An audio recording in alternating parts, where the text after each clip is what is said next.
7 ways how to get your child to complete their chores. As a parent, getting your child to complete their chores can be a challenging task. Here are 7 tips to help you motivate your child to complete their chores. 1. Set clear expectations. Be clear about what tasks you expect your child to complete and when.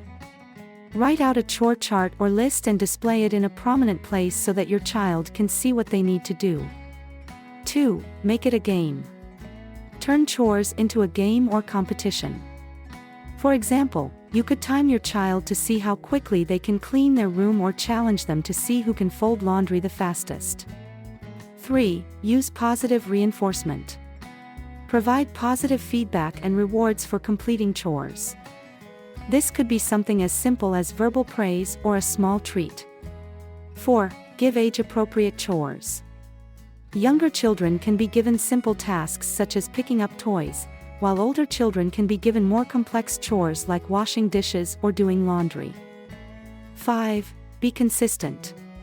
Consistency is key when it comes to getting your child to complete their chores.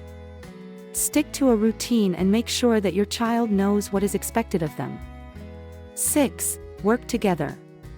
Show your child that you are willing to work alongside them to get the chores done. This will help to build a sense of teamwork and make chores feel less like a chore. 7. Use consequences. If your child consistently refuses to do their chores, consider implementing consequences such as loss of privileges or extra chores. Yes, remember that getting your child to complete their chores is a process that takes time and patience. By setting clear expectations, using positive reinforcement, and being consistent, so you can help your child develop a sense of responsibility and contribute to the household in a meaningful way.